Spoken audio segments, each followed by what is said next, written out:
Assalamualaikum warahmatullahi wabarakatuh. Hai sahabat Biolovers, bagaimana kabarnya? Semoga selalu dalam keadaan sehat walafiat. Pada video sebelumnya kita telah belajar bagaimana cara membuat fenogram. Nah, pada video kali ini kita akan belajar bagaimana cara membuat dendrogram atau pohon filogenetik dari karakter morfologi. Di sini saya sudah mempunyai karakter morfologi dari 5 taksa, yaitu Amorphopalus painifolius, Sagittarius, Spectabilis, Variabilis, dan Aglonema simplex. Jika pada video sebelumnya tentang fenogram, kita mengenal karakter 0 dan 1. Nah, pada dendrogram kita tidak mengenal itu. Jadi karakter dinilai berdasarkan tingkat evolusinya. Jadi jika nilai dia paling primitif, maka diberi nilai 0, semakin modern 1, tambah modern 2, dan begitu selanjutnya. Contohnya pada umbi ya. Jadi taksa yang tidak mempunyai umbi dianggap dia lebih primitif, maka nanti ini saya beri nilai 0. Jadi untuk menentukan mana yang lebih primitif dan mana yang lebih modern itu ada studinya tersendiri. Jadi nanti sahabat biolover bisa mencari. Jadi kalau umbi globulus itu lebih primitif atau lebih modernkah dari subglobulus. Secara garis besar evolusi itu biasanya berjalan dari bulat menuju ke pipi, kemudian lanjut ke lonjong, baru nanti ke bentuk panjang pita. Jika warna biasanya semakin terang itu berarti semakin modern. Jika mengikuti kaidah yang seperti itu, maka globulus itu lebih primitif daripada yang subglobulus. Maka ini yang aglonema 0, yang globulus saya beri nilai 1, kemudian yang subglobulus saya beri nilai 2. Nah, ini yang kedua tentang warna. Maka yang di sini ada yang tidak punya, maka saya kasih 0 karena dia tidak punya umbi. Kemudian ada coklat tua, maka dia lebih primitif daripada coklat kuning, dan coklat kuning juga akan lebih primitif daripada yang putih. Maka di sini adalah nilainya 0, coklat tua nanti 1, coklat kuning dia 2, yang putih ini nilainya 3. Nah, ini yang tentang permukaan ya, ada yang kasar dan halus. Maka yang kasar itu biasanya dia lebih primitif daripada yang halus. Nah, begitu sahabat biolover bagaimana cara memberikan nilai pada masing-masing karakter berdasarkan nilai evolusinya. Namun untuk detailnya silakan sahabat biolover mencari jurnalnya ya, jurnal evolusi dari taksa yang sahabat biolover pelajari. Di sana nanti akan ada penjelasan daunnya mana yang paling primitif dan mana yang lebih modern. Nah, setelah kita tahu karakternya, maka kita sekarang melihat atau menuliskan nilainya ya. Jadi 0, 1, 2 nya tadi itu sudah saya jelaskan di atas, nanti didapatkan nilai seperti ini. Nah, langkah yang pertama yaitu kita mencari nilai distance atau jarak genetik, atau dalam kata lain perbedaan. Jadi kita cari perbedaan atau jarak genetik antara A dengan B, A dengan C, A dengan D, dan A dengan E. Oh ya, lupa ya, sebelum kita melangkah lebih lanjut, kita juga harus menentukan karakter dari ancestor atau nenek moyang. Karakter ancestor itu kita nilai dengan 0 semuanya. Nah, kemudian jarak genetik antara A dengan B itu didapatkan dari rumus D atau distance antara X dan Y itu sama dengan sigma N I sama dengan 1 harga mutlak VXI dikurangi VYI dalam harga mutlak. Nah, kemudian cara simpelnya seperti ini. Jadi A dengan B itu sama dengan A dengan B 2 dikurangi 1, 1 dikurangi 2, 0 kurangi 1, 0 kurangi 2, 1 kurangi 1, 0 kurangi 3, 2 kurangi 0, 1 kurangi 0, 1 dikurangi 2. Namun dalam harga mutlak ya. Nah, kemudian nanti didapatkan seperti ini, nilainya 12. Kemudian dicari lagi A dengan C. Jadi A dengan C 2 dikurangi 2, 1 dikurangi 3, 0 dikurangi 1, 0 kurangi 1, 1 dikurangi 1, nanti didapatkan nilainya 9. Kemudian A dengan D, A dengan E, A dengan ancestor, B dengan C, sampai E dengan ancestor semua dihitung, kemudian dipindah dalam tabel distance matrix seperti ini. Sehingga kita dapat mengetahui A dengan B itu jarak genetiknya berapa, A dengan D jarak genetiknya berapa. Dari tabel distance matrix ini kita dapat mengetahui bahwa taksa yang mempunyai nilai distan paling kecil adalah E dengan ancestor. Maka dianggap E itu adalah taksa yang berevolusi pertama kali. Jadi seperti ini, ancestor, taksa yang pertama kali berevolusi adalah E. Perbedaan antara ancestor dengan E itu terdapat di karakter nomor 6, di mana dia berevolusi dari 0 dan 1. Jadi ancestor, kemudian perbedaannya yaitu di karakter nomor 6 berevolusi dari 0 ke 1. Kita lihat karakter nomor 6 itu adalah nah ini ya. Jadi dari bentuk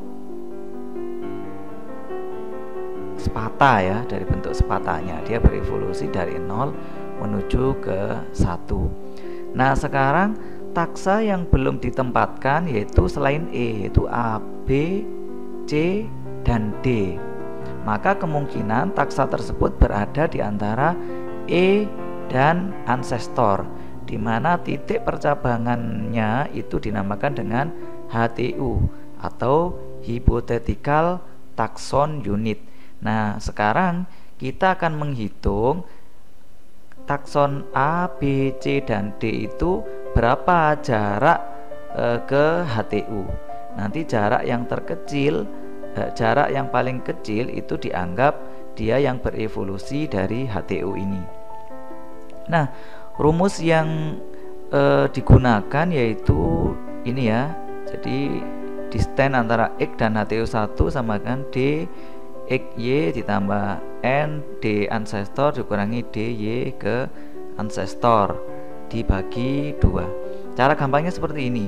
Jadi A ke HTU1 di sini adalah HTU1 berarti sama dengan jarak antara A ke E kemudian ditambah A ke ancestor dikurangi E ke ancestor. Nah, sekarang kita lihat A ke E nilainya adalah 9 ditambah A ke ancestor nilainya 8 dikurangi E ke ancestor 1, berarti 9 ditambah 8 dikurangi 1 itu 16, kemudian dibagi 2 sama dengan 8. Maka jarak antara A ke HTU1 nilainya adalah 8. Kemudian kita hitung juga taksa yang belum ditempatkan yaitu B, C, dan D. Maka B ke HTU1 itu berarti B ke E ditambah B ke ancestor dikurangi jarak antara E ke ancestor. Kita lihat ke atas, B ke E nilainya 11, kemudian B ke ancestor nilainya 12, kemudian E ke ancestor nilainya 1. Berarti 11 ditambah 12 dikurangi 1, kemudian dibagi 2 nilainya 11. Nah, begitu selanjutnya ya, C dengan D. Ternyata didapatkan taksa yang mempunyai jarak terdekat dengan HTU1 itu adalah 8, di mana taksa tersebut adalah A. Maka taksa yang berevolusi selanjutnya adalah A. Di sini ada ancestor, kemudian ke E, baru di sini ada HTU, Hypothetical Taxon Unit, kemudian di sini ada A. Nah, nanti akan didapat setelah itu kita akan menentukan karakter dari HTU1.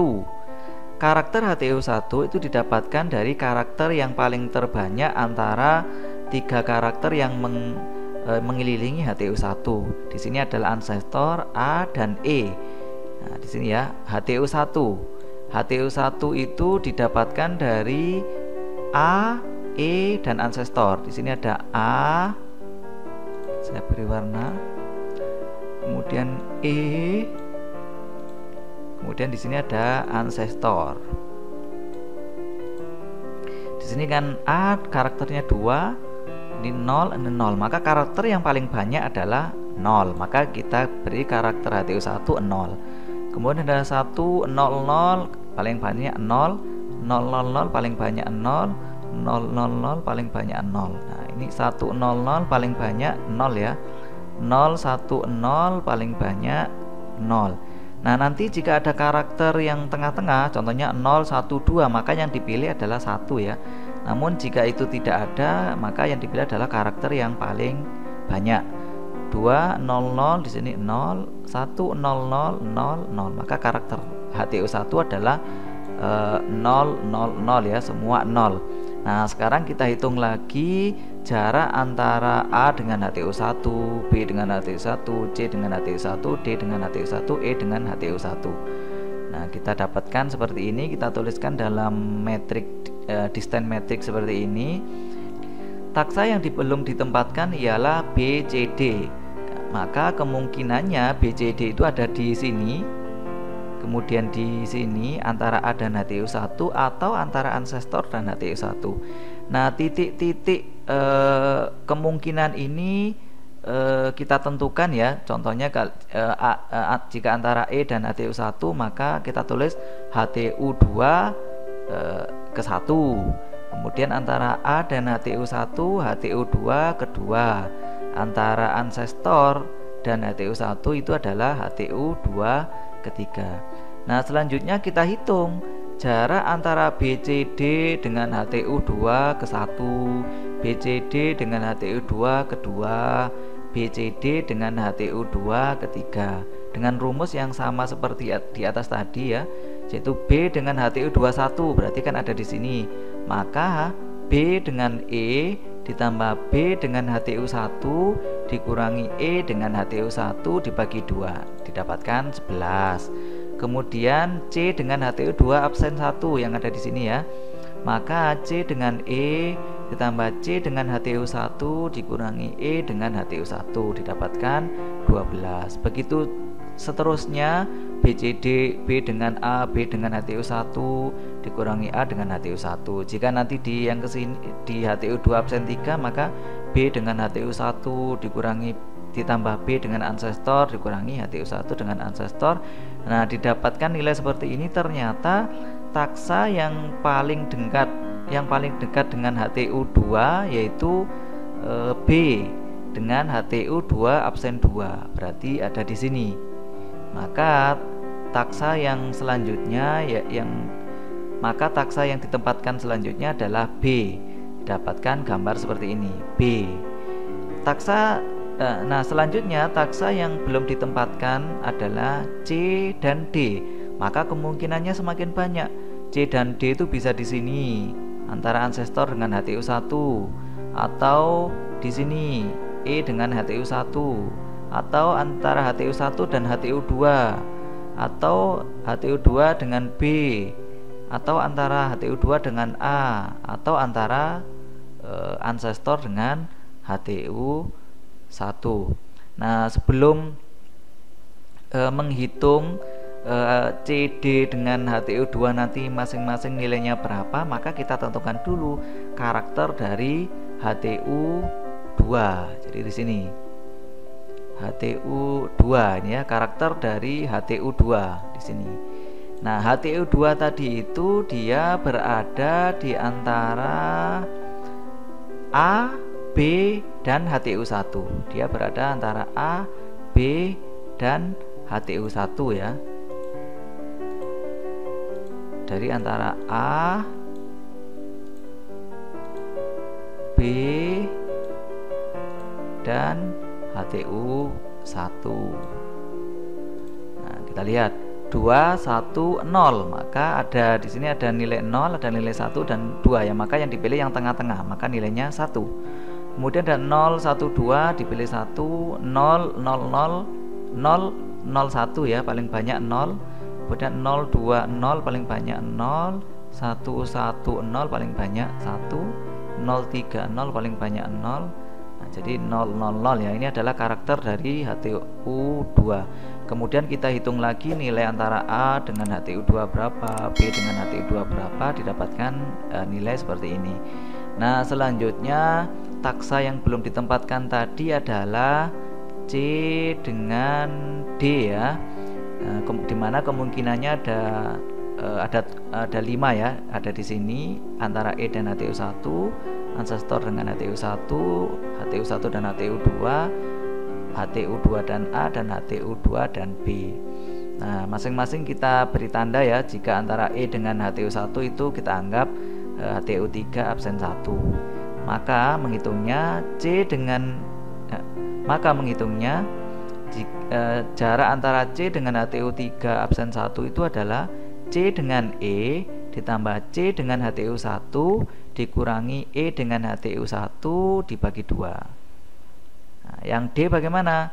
D dengan E jarak D dengan E ditambah jarak D dengan HTU1 dikurangi E dengan HTU1 dibagi 2, didapatkan seperti ini.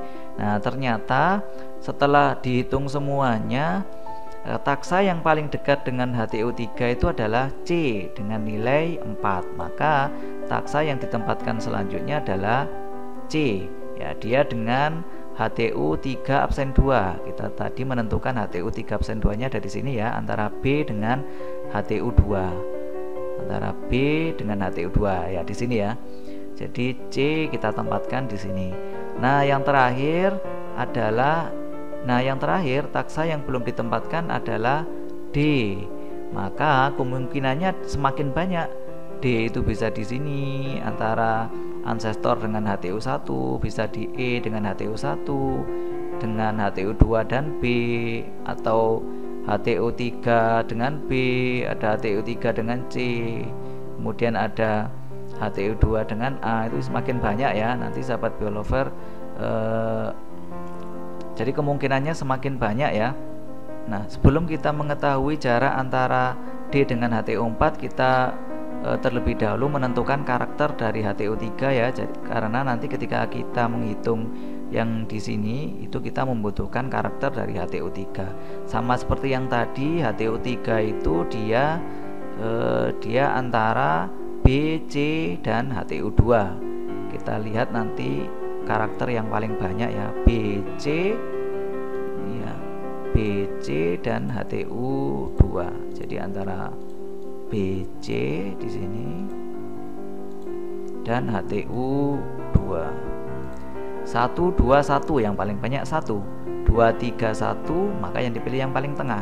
1, 1, 0 yang dipilih paling banyak 1, 2, 1, 0 di tengah 1, 1, 1, 1, kemudian 3, 3, 0 yang paling banyak 3, 0, 1, 0 yang paling banyak 0, 0, 1, 0, 0. Nah, kemudian kita hitung nilai distan antara A dengan HTU1, A dengan HTU3, B dengan HTU3 dan seterusnya.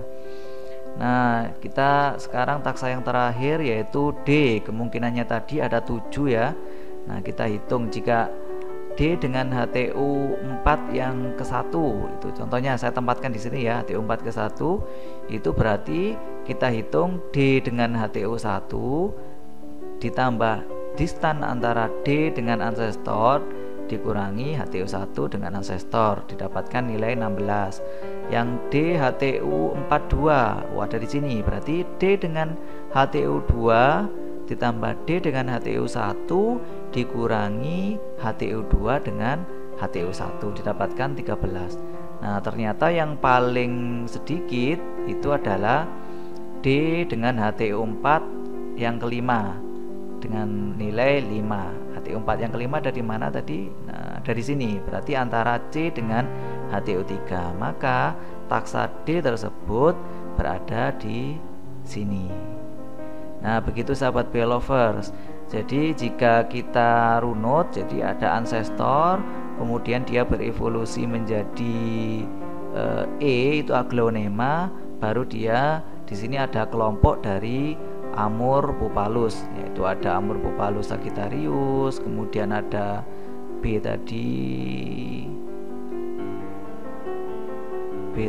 adalah B Sagittarius ya, A Paenophyllus, C Spectabilis, A Variabilis. Nah, hasilnya sangat jauh berbeda dengan yang fenogram pada video sebelumnya ya sahabat Belovers.